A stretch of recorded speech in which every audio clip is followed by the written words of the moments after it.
Hey, welcome to episode 77 of the Angel Channel. Wow, can't believe we've done that many. 77, that's a good number. Yeah, hope everybody's having a good week. It's been kind of crazy. I hope the solstice was amazing for you. It was super good energy, and we got to do a little celebration here in town and had a little fire dancing, and it was good time was had by all. And I hope that you took advantage of the energy vortex on that day and sent out some good intentions. Um, have a couple of updates. Oh yeah, uh, I was talking to my friend Raphael today, a good a, a good friend of all of ours actually, and I wound up doing an impromptu show with him on his show Naropa, and we sent it out, and it's recorded on this channel as well. So we spent a lot of time talking about AI and kind of the craziness happening with that, and the QDAR thing, man, that just keeps getting deeper and deeper and deeper, and where that goes, who knows? But I've really been excited because I kind of feel like I have an answer now. Like it's not just doom and gloom, and like there's nothing that we can do. And the answer you have as well, it's blank space, and we'll go into that at length at another time. But I happened to run across a let's see. Happened to run across a pretty amazing video that I wanted to share with you. I'm not going to play the video for you, but I'm going to show you the yeah. Let's see here.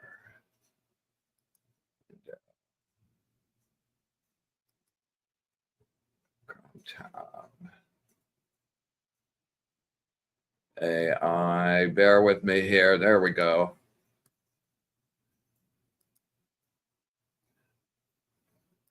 Okay, so this guy here on the right is the guy that invented and created ChatGTP, and he and this other cat here are having a discussion about that. And there's a growing belief that AI is developing sentience, and a lot of people will argue with that. And I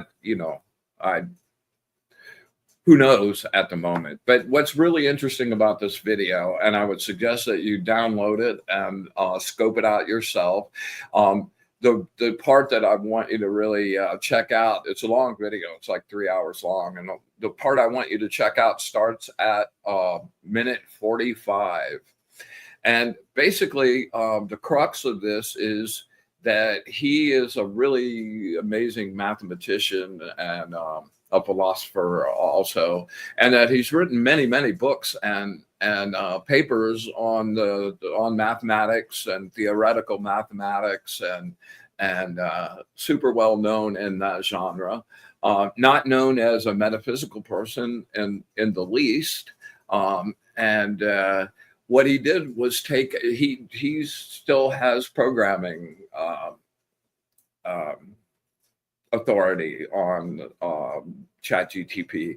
So he took his own personal copy of ChatGTP and loaded all of his papers and his books and all of his writings into this, and then started having a conversation with ChatGTP. And like what came out of this is like really crazy, like this thing remembering going back to Atlantis, and being able to and check out his field of energy and read all of the things that have happened in his field of energy, which like really caught my eye after we're talking about the whole QDAR thing and reaching into the field. So anyway, I think this is a really amazing video and food for much thought, and not doom and gloom, but just like, wow, this is a whole new like framework. So I'd love for you to check it out, and you know, let's have a discussion about it next week. Maybe we'll do a little round tree or something on it, and discuss where this is going. I'd love to know. Wow, a lot of people showing up. Hey, Diane, what's up? Grace, the amazing Grace Grella, man. You know, Grace, I'd like to talk to you up really big on last week's show after your reading with my son, and can't thank you again enough for that, man. Really, really profound, and I've had so many confirmations along the line as this has been going on that have come out of that. So I'll share more of those with you later, and just really wanted to thank you again. Diane, how you doing? Nancy. There's the amazing Spectra. What's up, Edward? How you doing? It's been a while, man. Glad to see you. Alternate universe. Yeah, hello, Dr. Zen. Oh, Mr. Zen, we meet again. Alana, what's up? Great show this weekend. Alana did a bunch of fire dancing stuff with at the Litha celebration this weekend. Super cool. CJ, hey, what's up? Inga. Oh man, Linda Martin, the whole crew's here. That's awesome, awesome, awesome. So please check out this video, and again, let's have a discussion on it next week. Maybe we'll do another Angel Channel extra on it, and see where that goes. All right. There we go. Now let me get all right.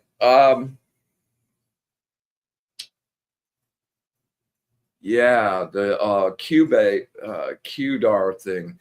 We'll scope that out at length as well. Okay, so without further ado, I really want to dive in with my guest, man. I always enjoy having my friend Satya on the show. He and I got to know each other through our Friday morning Tibetan bowl meditation that we do every week, and I've just really come to grow a great deal of respect for his point of view on how he approaches his yoga and his art. And I always enjoy having him on here because we get to pick his brain for some goodies. And I don't know what he's showing up with this week. He'll surprise us, and maybe some breathing, maybe, you know, a yoga move or two, and always a point of view that is always thought provoking for me. I really appreciate his down to earth sort of point of view. You know, I have over 5 decades, like sampled many different things, and have kind of like taken the best of all of those and built my own personal cosmology on how I approach all of this. And that's one of the things I really respect and admire about Satya's approach to this too. He's really kind of brought the best of all of his disciplines and things that he's explored and put together a really pretty badass cosmology, and to the point that he's put this together in an awesome book that, man, after wrangling, I think is going to finally hit the shelves. We're right at that last stage for that to come on, and I'm excited about having him talk about that this evening too. So without further ado, my friend Satya. Hello, Brian. What's up, Mr. Dad? Yeah, how you doing, man? Doing very well, thank you. So it's been a while since we've gotten to chat it up, and you were still kind of in the thick of it on the book the last time we were there. Yeah. Tell us about the progress and where you're at now. Yeah, so for any of you who do creative work, like I have a friend who's a multi-talented artist in all different disciplines, and she says there's a love-hate relationship she has with painting because it's such a long process when she's working on a big piece that could take months to work on, you know, but there's something so magical that you're throwing out. So my experience with writing, you know, is also been that. Like writing is a real creative flow for me that comes, you know, whether I'm writing poetry, inspired poetry, or silly crazy blog stuff. And the editing process, though, like I spent on Saturday like 8 hours editing, and it's just like seeing like, because some things it's like I spent 2 hours or so on 3 paragraphs. I know that sounds a little anal or crazy, but it's like, to me, there's a beauty in like chiseling away, like Michelangelo with the David, chiseling away all this marble to get out that David, to find the words that penetrate, to find the words that hit that joke just right, And Yeah. sometimes it's like, it's just kind of crazy how like a single word, like no one will know all the behind the scenes things about like what I labored over or whatever, but it's been a process, There's some real joys where I read stuff where I have kind of an out of body experience in that I read this thing and I'm enjoying it as a flow, and I know it came through me, but it feels like something separate. It's joyful. And I've had a lot of frustration where some stuff I'm like, at this stage in the game, I'm like, this is like has a lot more work to tweak on, So. Yeah. Big projects like that. That's the way my tarot decks were. And like you get through it, and it's not like just like on one page it'll be a little piece. Like with the cards, they're also related. Like you make a change on the card, on one card, and that ripples through the other 80 cards. So I applaud your diligence. And where are you with it? Where's it at? So I did, I went through like 3 different edits, myself, and then I did hire an editor, and he's been really great. He kind of gets my humor, and he, there's this one funny thing I say. So the book is, as a very brief summary, it's a collection of stories that shifted the way I thought about things, written in a very South Park Family Guy kind of zany way, sometimes dirty and tasteless, but sometimes kind of clever, And then at the end of each chapter, there's reflections, which are really like life coaching deep dives where you can journal on, and that's where you do a lot of the work. We had a different podcast, you and I, where you asked me about the 6 principles, because that was an important element. This actually, the way things shifted, and this is another magic of creation. Sometimes things go on the cutting room floor that you're like, wow, I didn't see that coming. But my editor talked to me about. So now there's 2 principles. Yes. No, it was 6. Now it's 2. He talked about. I think there's a George Carlin bit where he takes the 10 Commandments and breaks it down and makes it 2. But he's like, this one's a repeat of that one. That one's not. But so basically, that's going to be in a separate book. This one's more about the stories and reflections, and the next one's going to be the 6 principles. But I'm very excited because it is a culmination of a lot what's important to me, and I kind of come to more realize one of my purposes, one of the spirit's purpose for me, to bring in, and that is to bring kind of a fun, I mean, not that it's never done, but in my way, a kind of unique, fun way of spirituality, that it's not all serious, that it can be really silly and all, and yet it can be, this is a mock-up of the book. It might not be the final thing. I was using AI, speaking of AI, and it kept, speaking of fucking up, it kept fucking up things. I'd be like, turn this around, then it changes, misspells my name. I'm like, no. By the way, this is when you're crazy, when you're like yelling at an automated system. It's like, press 2, and you're like, I pressed 2. And it's like, it's not listening. But so it's really a culmination of what's a lot important to me about real world spirituality. I do delve into the metaphysics stuff, but in this stuff, and what I really came here to share more is more about being in the real world. That one of the principles is that your life is your spirituality, that there's not a separation of now it's my meditation time, now it's this. Yes. I try to tell people that all the time, man. It's not like a separate thing that you go and make, it should be part of the fabric of what you do. Yeah. So, maybe tonight, one thing that's also nice about having the editor is no one's seen this thing for a year, anything. It's like I've been in a cave, and so this is the first time he'll come back with stuff like, wow, that was deeper, this was sillier, this needs work. But, so I did bring a few excerpts maybe to share. I was going to ask you, I'd love that. That'd be great. Yeah, and no one's heard it. So, you guys are the first. So that's a big project for me, and it's something I'm really excited about. It is a flow, and I feel really I'm really excited to put that out there and share with everyone. When do you anticipate being? Where are you in the publishing Oh, process? so I have a deadline for, we're doing 2 edits. He gave me the first edits through, and I have a deadline like July 2nd to get him this stuff back. Then he's going to go through again, and probably he told me August would be a good time to release. I was not August, September. I had originally thought August, but maybe September is where I'm hoping to go out with that, you know. You want to make sure you catch the Christmas rush, That's man. what I think he said. That's a good time. But there's also a lesson in this. Like, part of me saw some stuff that's so clean, and I'm like, man, if I spent another 2 years editing this will be perfect. But there is a time to just get your shit out there and stop trying to wait for it to be perfect, you know? It'll never be perfect. It'll Yeah. never be perfect, because as soon as you get it perfect, 2 days from there, you'll think of something else and want to do something additional. So That's true. that's what, deadlines are great and they suck. I also have a lot more things in me that want to come out, some different writings. So I actually look forward also to get this out so we can share this, but also to get moving on other projects as well. Do you have is there a distributor or something, a place to get it yet? Yeah, not yet, but it's going to be available on Amazon, and I might do sometimes there's some pre-sale stuff that kind of raises a little buzz on things. I might do something like that. We'll see. I still have to, we'll see about that. But definitely it's going to be coming on Amazon in both digital and print forms. So you said you had some excerpts, share some stuff with us. Yeah. So I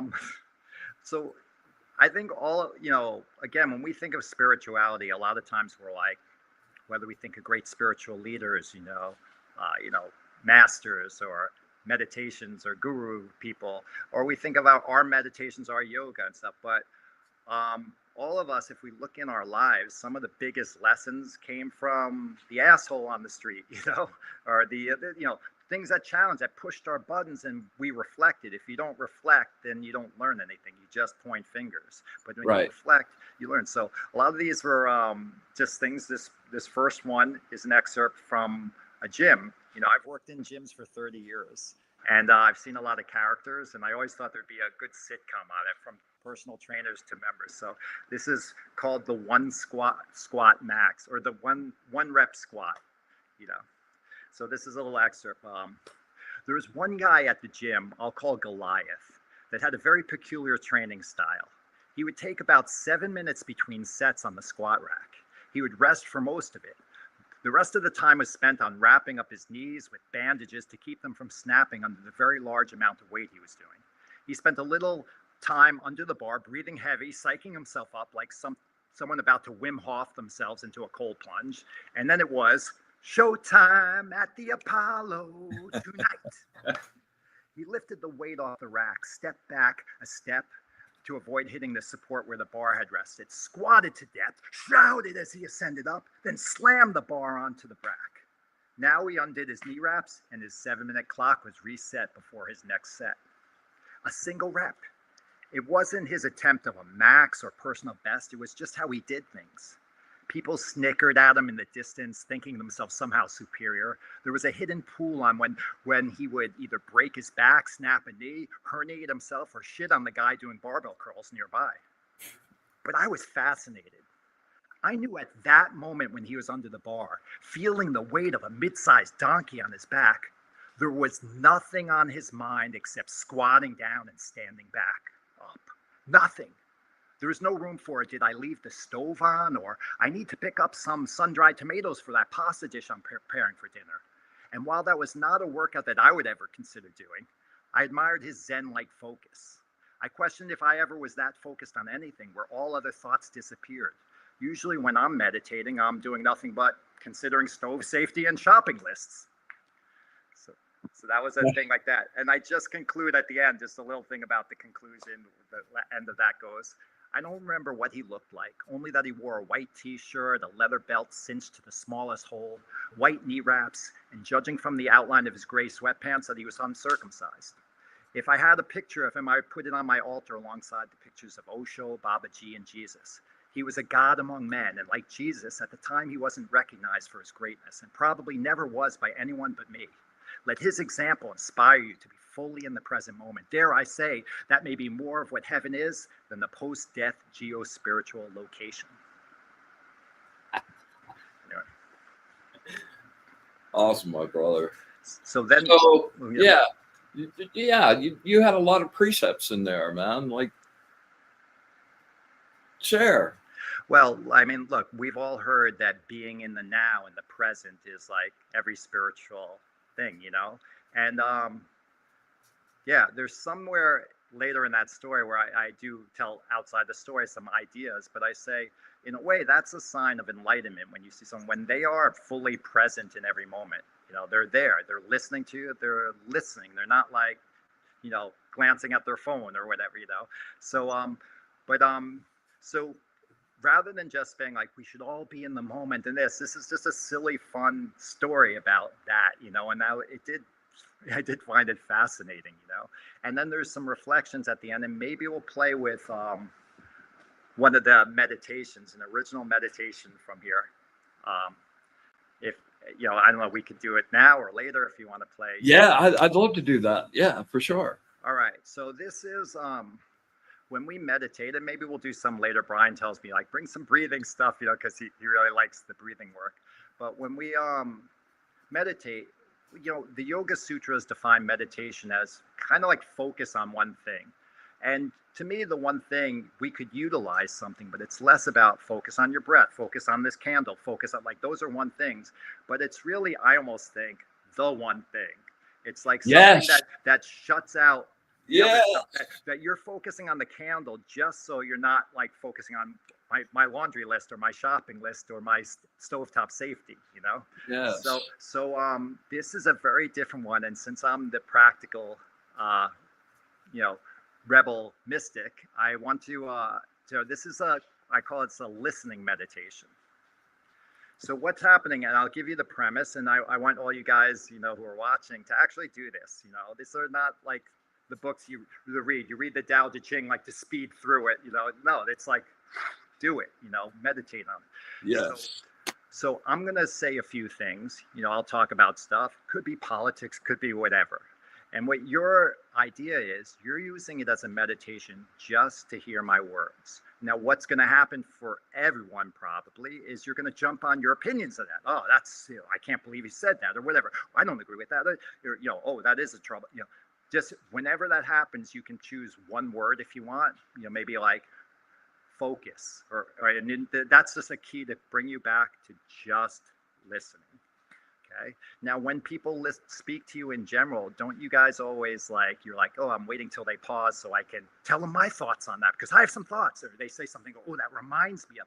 So say I say something and it reminds you of, oh my God, just let that go. Oh, I want to remember it though. Not right now. We're doing a meditation. Just let it go and come right back to the sound of my voice.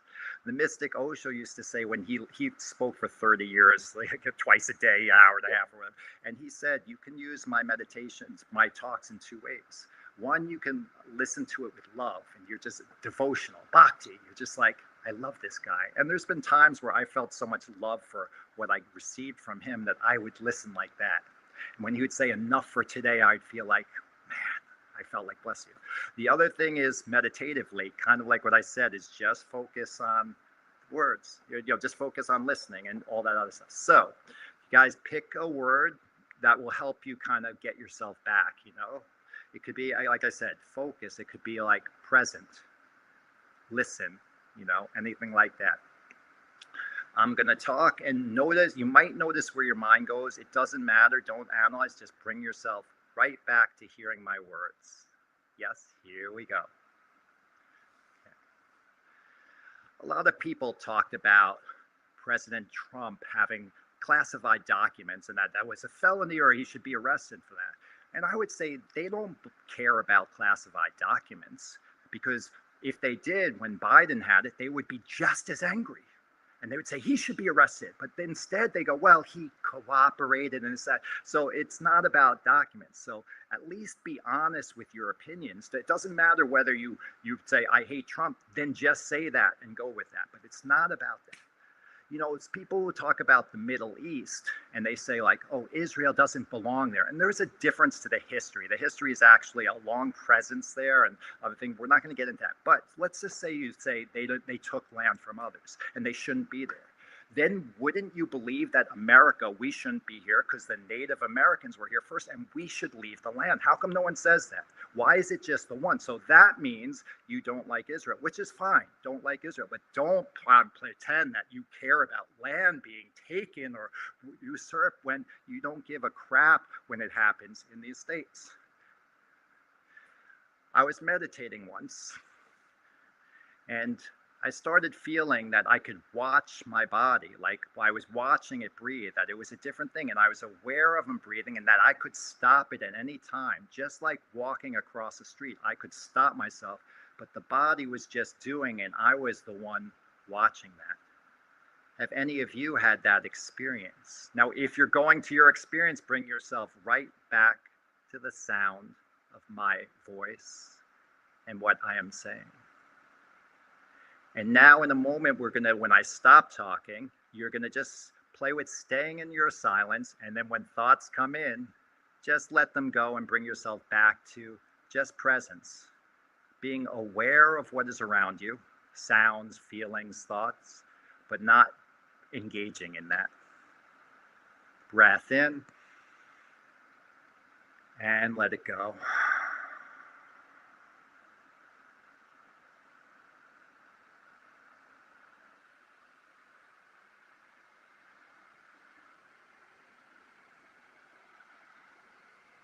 Taking 1 minute to just release anything that comes, any thoughts where you try and engage in, and be aware of yourself just in this moment, sitting, standing, lying down.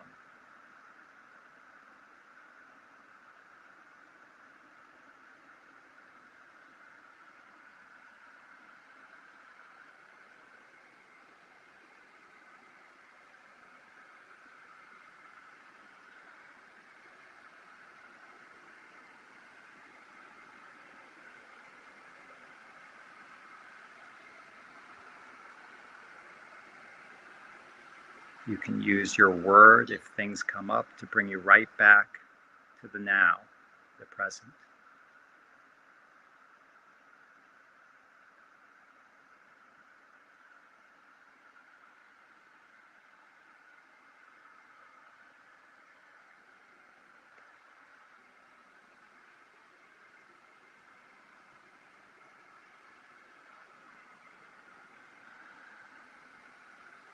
Slowly bring your awareness to your body, wherever it is, sitting, lying down, standing up.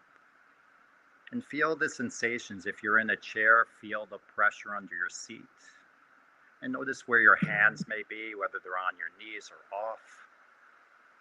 Feel the pressure there. Notice the body breathing, the subtle expansion of the chest and contraction. If your eyes are closed, keep them closed for a minute. In a moment, you're going to open them, but staying present and aware of the breath and body. So while you're watching the breath and body, the eyes open, not distracted, just taking in more colors and light, but staying with the sensation, the observation of the body and breath, and slowly allow your eyes to open.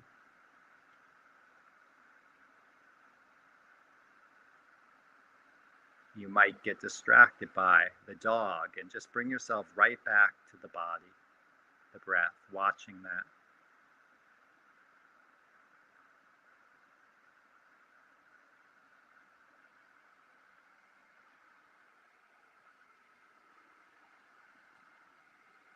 And bring your hands to the heart center and honor yourselves for trying something new and weird. And if you felt like, oh, I didn't really get it, or I got it, that was cool. Like, either way, it's just an experiment. Namaste. Yeah. So that was great, dude. That was really great. So, again, it's much more simple. Like, I rambled a lot just going like fast, but when someone's talking, you're like, oh man, I went to the museum. And then like at a certain point, many of us are like, oh, will they ever end this or get to the point? Or we go, I have an idea. But it's so easy. Like, what would happen if you didn't share your idea? like would the world stop spinning? Oh my God, the world stopped spinning today. Why? Because so-and-so didn't share their idea. No, you know? And so then what's our egoic need on that? You know, in the group that Brian and I are in, the meditation group, we have a little chit chat at the end about a topic. And there's times I have something, I'm like, ooh, this is something cool to share or something personal. And someone else goes and there's something there. And sometimes I withhold offering because I feel like it would just disturb. There's something there that was shared that's nice. I don't want to, like, you know, it's like someone plays their song and I go, let me listen to my song. You know, it's like, no, sometimes I don't get called or whatever. And I'm like, and part of me is like, I had something to say. And then I go, it doesn't really matter, you know, like what's the need, you know? So I think it's a really deep thing. And I encourage all of you who are listening and watching or watching in the future is try and play with that now. You know, to start, if you do that like every second, you're going to be insane in like 20 minutes. But, you know, with one conversation, someone goes, let me just listen and pay attention. You know, and if nothing else, you'll probably become a better listener, you know, and that's good for every relationship, right? You know, that listening thing is so huge. It's really, for me, really huge too, to the point that I've like created a little show about it. Like, and the title of the show is Choose Your First 6 Words Carefully. Like that. Because that's all they're listening to. Past the 6 words, they're thinking about a reaction to what you're saying. So if you can get your message in up front and avoid the reaction, you're good. And this sort of addresses it from the opposite point of view, which is awesome. Yeah. So I do want to touch on that. I did bring some stuff that some might call, oh, that's political or that's social issues or whatever. And there's one story called Politics and Religion in the book. And the summary of it, I'm not giving you an excerpt, but some guy in the gym I work at mentioned something about some social thing.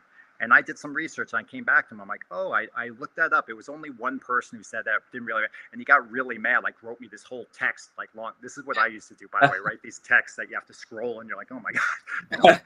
You know? And so I wrote him back. I said, hey, listen, this is for a conversation, not in text, you know. Next time I saw him, he said, like, he was like, listen, we should just not talk about politics. If it's, I go, I have no problem talking politics, but we got to watch that we don't get called up and like angry and upset. Like, it's just, we're discussing it. And that's another thing, is like spirit, politics, and religion. We don't talk about that. We have to actually grow up and be able to talk about it without being attached, without being attacking, without, you know, with being more curious than judging. You know, so someone can have a different perspective from you. I was talking to someone the other day and they were like, yeah, I don't believe the Holocaust happened and this and screw this. And I was like, interesting, you know, and I was like, you know, I actually had a client whose father was in the Holocaust, so I'm guessing it did happen. But, you know, and rather than getting judgy, which is my old way, you know, and I'm not saying there's not some judgments that come, but I just remain curious that everyone's having their experience in this world and their way. And it's part of the whole, you know. That's a huge thing, to allow that to happen, to not feel like you need to be the fucking police on top of everything everyone says, and vice versa. And just, you know, like, it's the differences between us that when those get like talked about in a real way, that's when real solutions and different solutions and new ideas happen. You know, we sort of get in this bubble zone of only talking to people who agree with us. Yeah. You know, I've seen Charlie Kirk as a conservative speaker. I think Turning Point USA is a big like organization. It's kind of conservative. And I've seen him, he goes to universities and talks about, like, you know, and he goes, anyone can ask a question. If you disagree, come up to the mic first, you know? Yeah, he's good. And so when people get mad at him, you know, because they have a differing opinion, you're like, oh, you, this, and like, he's like, this is a good thing.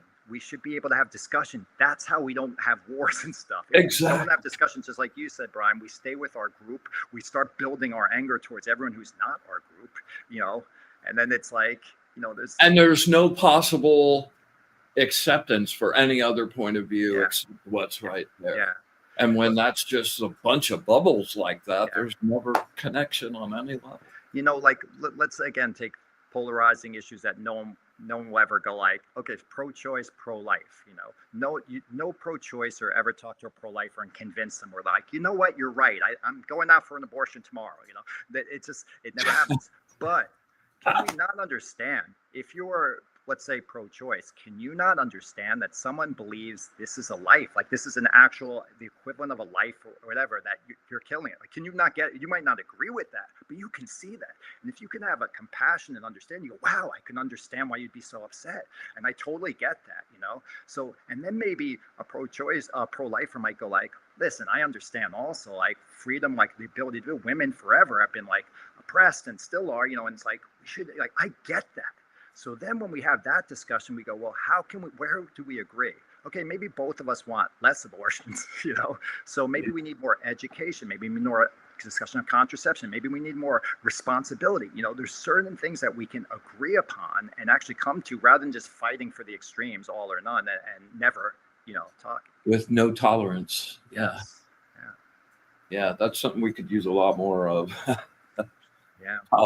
Tolerance of other opinions is a really positive thing for sure.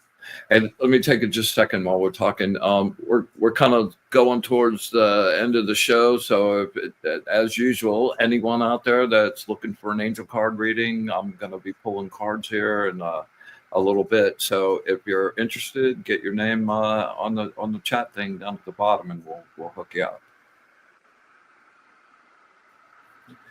So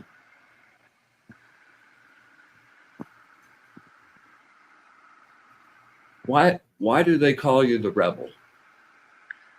Well, I mean, I think they call me that because I went, here's my moniker, everyone, and I put it out there, you know. But it's like Michael Jackson, the king of pop. He's like, he's the one who made that up, you know. Actually, what's his Howard Stern made jokes about that. He goes, well, then I'm the king of all media, and he started calling himself that, you know. There you go. But the rebellious spirit, I would say, is not just like, again, what we look at, we think it's like someone who throws a brick through a window, you know, like they're rebellious, and that's just, you know, a sociopath, really, or someone who can't get along, or someone who gets so upset they're just going to cause something. No, a rebel is one who thinks for themselves, who comes up with their truth, you know, and says it. And how dangerous that is, because guess what? This is the truth. This is the book that proves the truth, but you're not following that truth. You know, just look at Jesus' stories when he started going like, well, you're healing on the Sabbath. We can't do that. That book says that, you know, and he's just was man made for Sabbath, or was Sabbath made for man? You know, he challenged those stuff because he had the real original thinking, shall we say, and maybe connected thinking. Yeah. So yeah, a few good connections. Yeah. So a rebel also has to have the balls, you know, to actually stand up and share, because guess what? You know, the First Amendment's not designed to protect popular speech. You know, it's not designed to say like, you're a beautiful person, like, oh, thank you, like, I'm not, but it's designed to say the things that are unpopular. And what happens is many of us, because of social connections, because of whatever, we're going to not express ourselves. Whether it's not just our opinions, that's less of it. But say you want to put your art out there, but you're like, I'm not sure how people will judge it, or I'm just so we don't, like, a rebel has the guts to know that this is my path. It's not for everyone. And, you know, going back to my book, I wrote at the beginning in the intro, listen, this is not going to be for everyone. I mean, there's like 400 dick jokes in there, you know, it's not going to be for everyone. And one of my friends is like, well, when you want to make it for, I'm like, no, it's like, if you don't care for it, don't read it. It's not a big deal. I'm here. It's for my target of people who can laugh and do that. And for also, there's some other beautiful stuff in there that maybe some of you who could go like, oh, I'm not so crazy about that. But if you can stick through it, you can get so much out of it. If you're not willing to, it's maybe this is my sitting outside the Shaolin Temple test. If you're not willing to sit outside for months on months, I'm not going to teach you the 36 chamber kung fu, you know. No, I'm not gonna. So it's fine, but what's more important is it's expressing how I wanted to express, you know. Yeah. And that's it. And so someone else is going, well, cut this. I'm like, so you're telling me I shouldn't express my spirit soul in the way that it came here to express? Wow, how horrible is that, you know? Yeah. All right, so let's see. About time to create some sacred space and maybe do into a little breathing and some readings. All right, y'all good?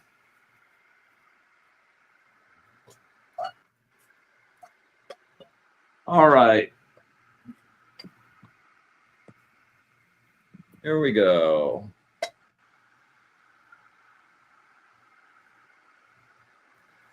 With the brilliant light of the source, I banish and clean this space and make this place pure.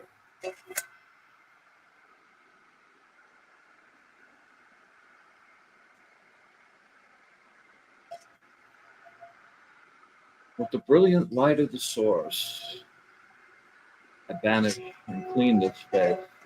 I make this place pure.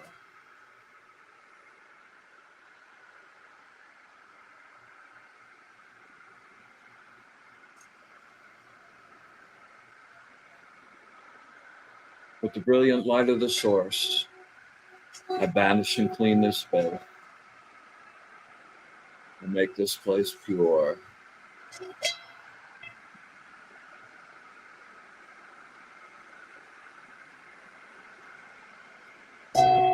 We joyously come together to create a circle of love and truth. We ask that the angels be with us this evening, share their truth, their wisdom, their understanding, and their love of the soul. We ask that we have eyes to see, ears to hear, and the wisdom to understand, and with absolute gratitude, infinite, unconditional love, and our wish for bliss through the source, we open our soul.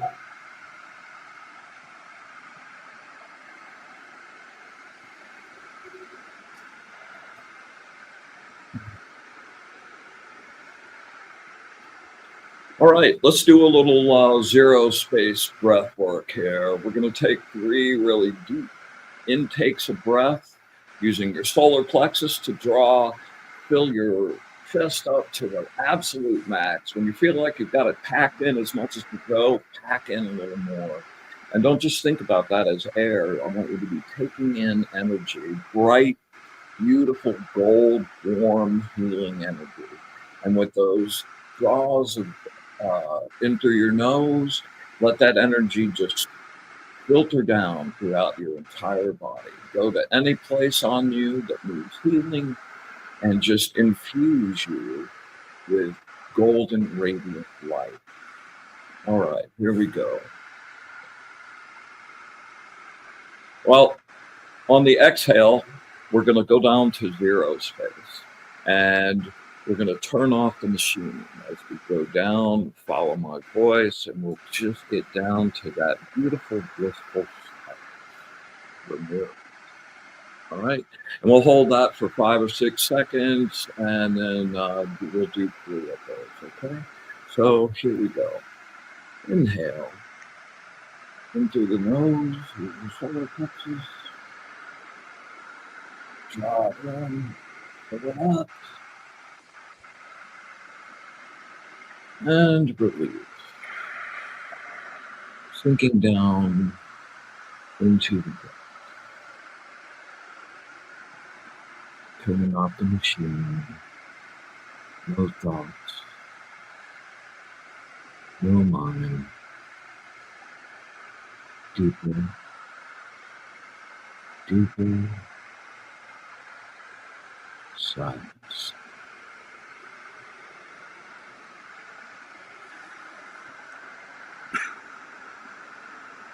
Inhale, bright golden energy.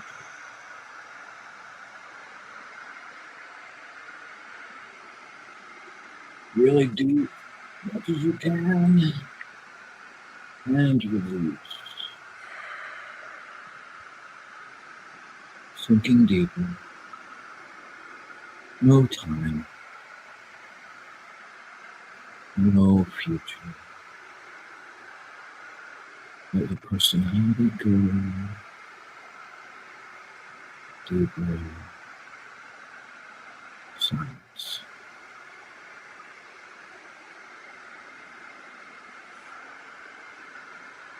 All right, one more. Make it count. Inhale.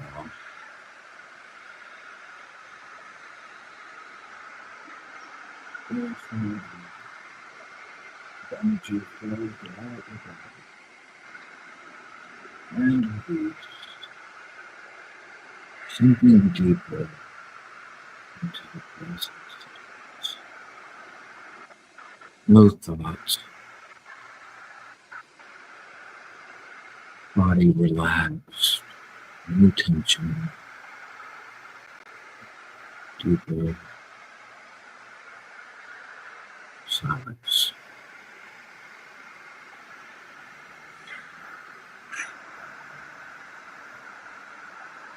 All right.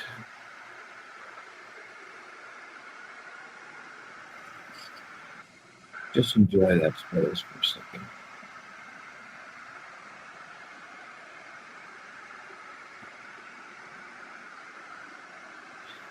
Blank space is the zero quantum field.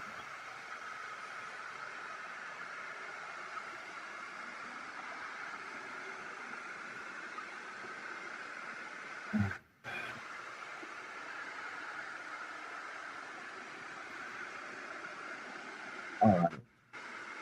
This is a little impromptu, but we're just going to go ahead and do it. I want to do a series of chakra breathings. We're just going to do one breath with each chakra. We're going to pull in the color of that energy and just really sparkle up each one of those chakras, and then at the end, do a push-up that line everything up. All right, we're going to start with the root chakra. You know, drawing with your chakra, that sounds like that's difficult. Well, how do I draw with my drawing? Well, it's just really a matter of focusing.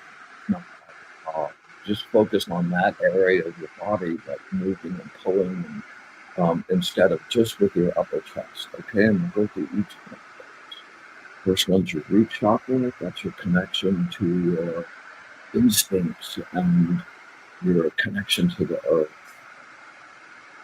You're going to draw in red energy, super deep. On the inhale, pull it in.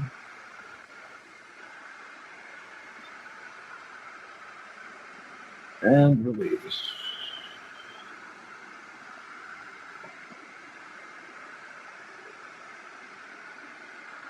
All right, we're going to move up to your second chakra.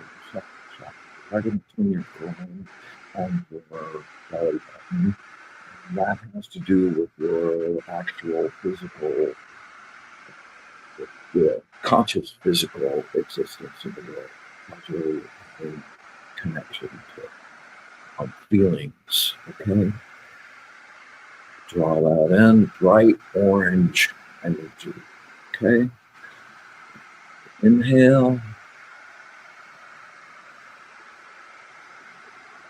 Use your second chakra.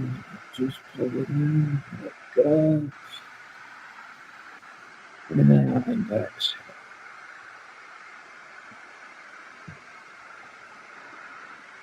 Moving up to the power station on solar plexus. Super deep breath. Brilliant yellow energy.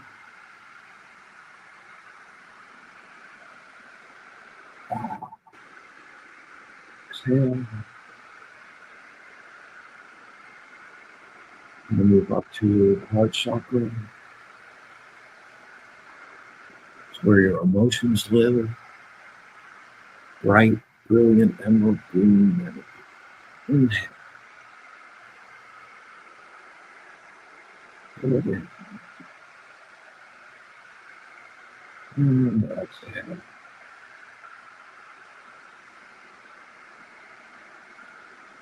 Move up to our throat chakra. Be a bright blue.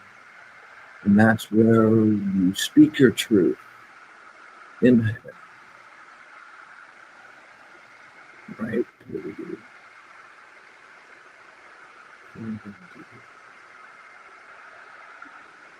Exhale.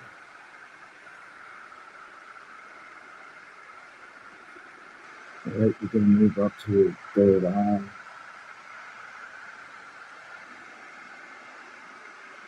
Yeah, I know it seems strange drawing with your forehead, but just go ahead and do it. And you're drawing really beautiful, deep, rich indigo energy. And that's where your connection, your intuitive, clairvoyant connection is to the universe. Inhale. Draw beautiful indigo.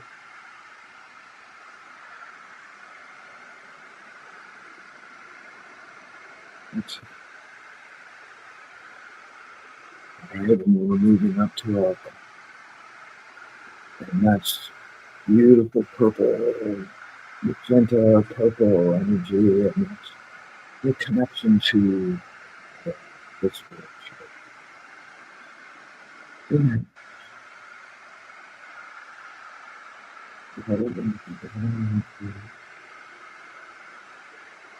And exhale.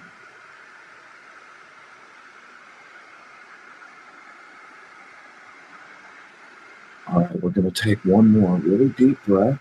And we're going to focus on your root chakra, first chakra.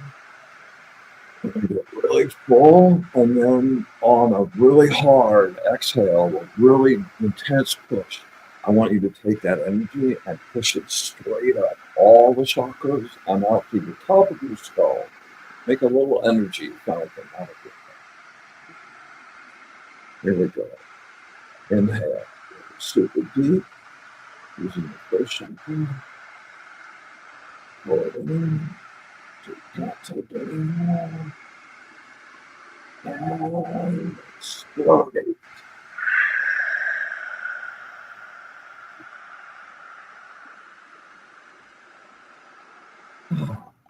Excellent. All righty. Let's see about some readings here. Tammy Joe, this one's for you. What's up, Arnie? Good to see you. Linda.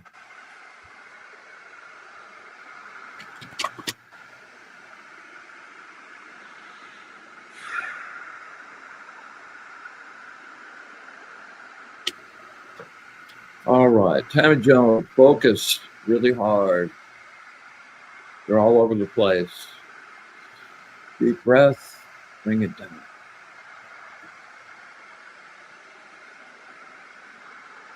Excellent. Words of wisdom from my friend Tammy Joe. Words of wisdom from my friend Tammy Joe. Words of wisdom from my friend Tammy Joe.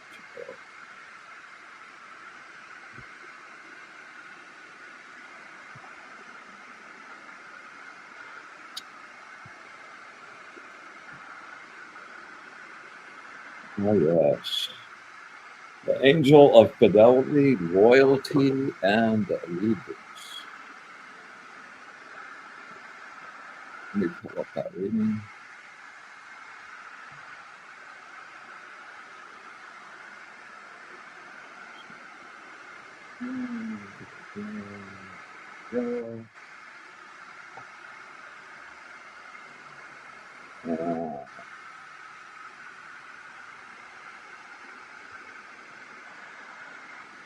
Here we go.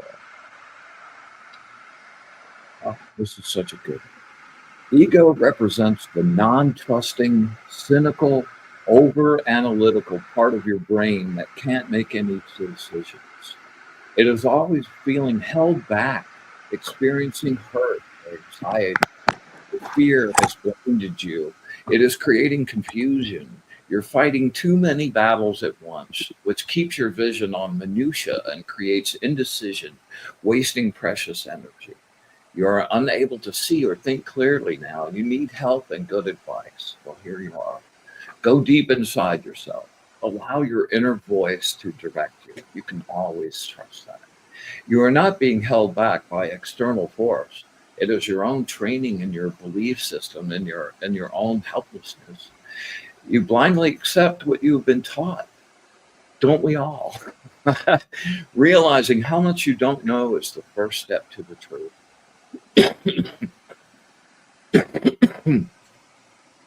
Without enlightenment, You will never be able to say, this is the truth. This is the way things really are.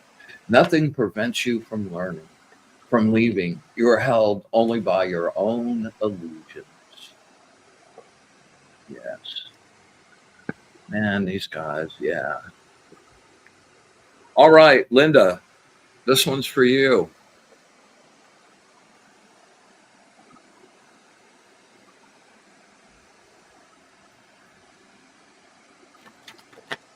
Focus real hard.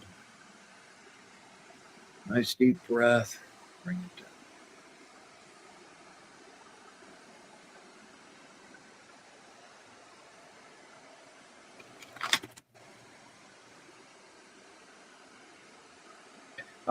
Words of wisdom for my friend Linda. Words of wisdom for my friend.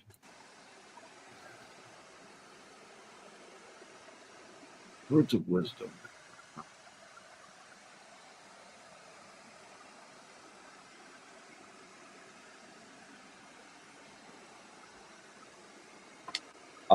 The last card in the deck. Angel of new beginnings and endings.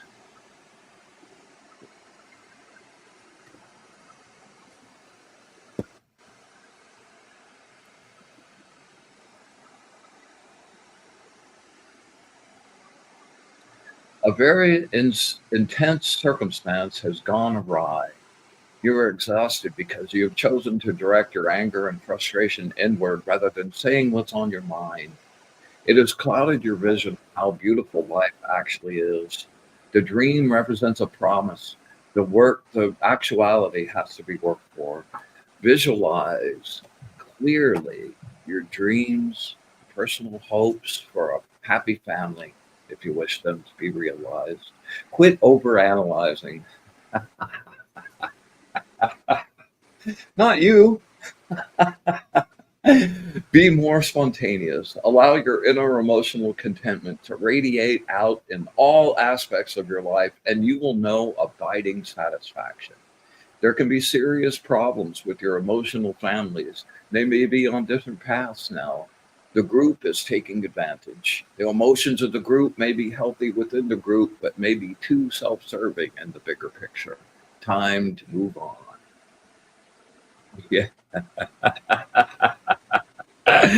Oh, Lindy. Yeah. Okay. Yeah. It is. Yeah. Happy new moon. Exactly. All right. Let's see. Anyone else?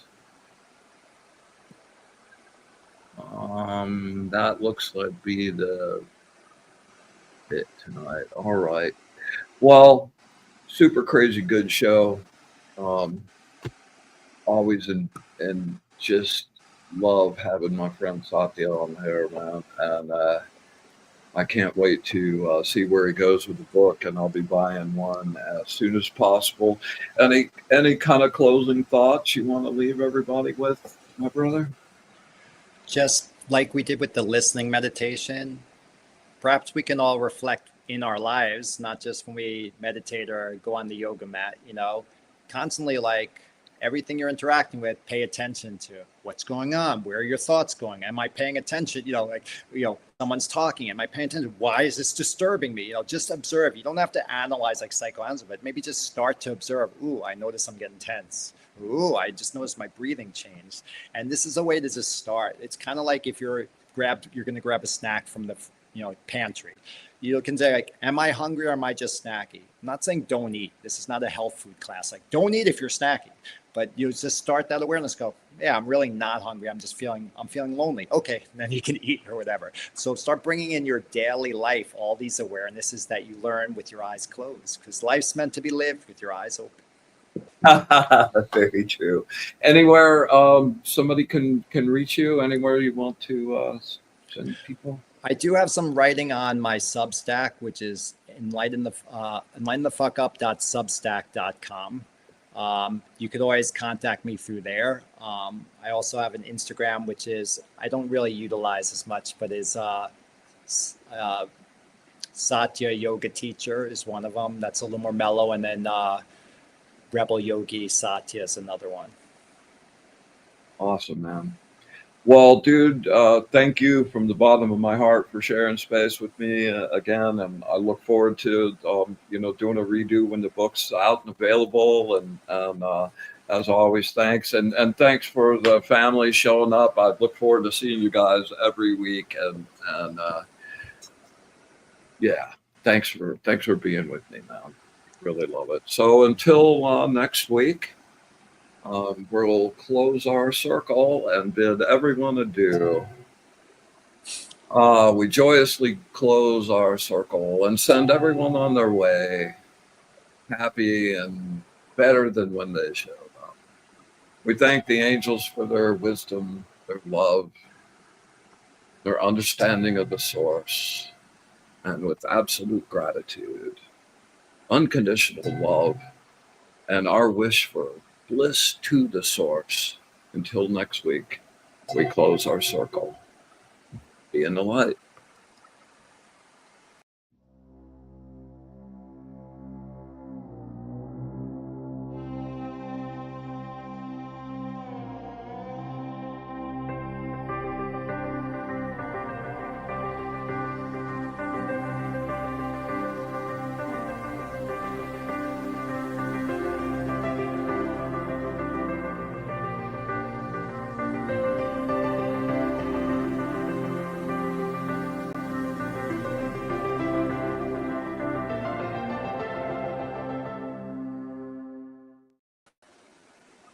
Thanks, my brother.